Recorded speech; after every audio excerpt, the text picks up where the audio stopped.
So this might put you on the spot here, but I'm going to ask you if you could choose only two rules out of the book to talk about, which ones would they be? Ooh, to talk about out of the book. Okay. La la la la la. It's early in the morning over here, Gary. Yeah.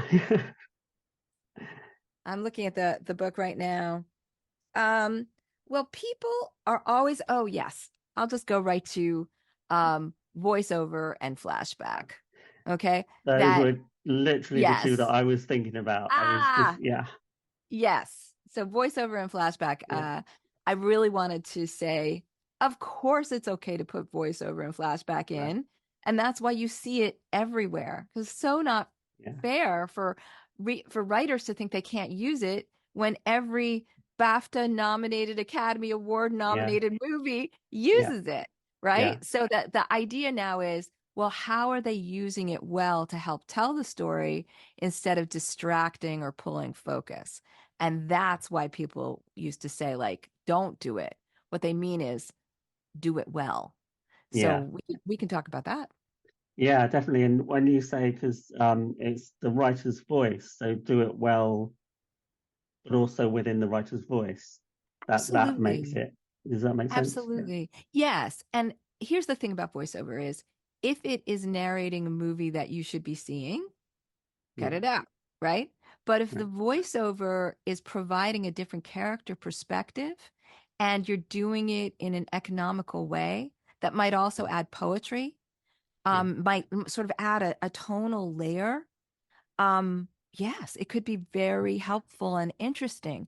It could also help you jump time. It could right, give you an internal moment that the characters absolutely can't because of who they are or where they are. So, yeah, voiceover can be very helpful in that way. It yeah. just needs to bring something else that the visuals can't. Yeah, definitely. In your book, I think you say exactly that. If the voiceover is saying exactly what we're seeing, you kind of don't need the voiceover to show us it visually. So yeah, Yes. that's really interesting. And so flashbacks, can they be overused? Well, they can be, think about flash, flash, flash. That's what I like to think. Yeah, Okay.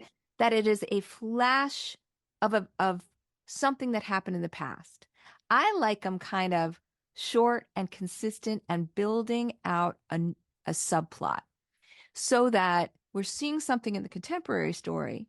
And every time we see a flash, it's a new puzzle piece.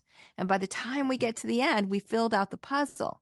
So, in that way, it can be giving us pieces of information that all make sense when the contemporary story is delivered.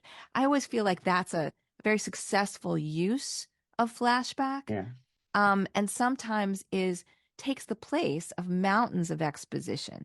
So it can actually replace a bad habit with with yeah. this interesting way of telling a story.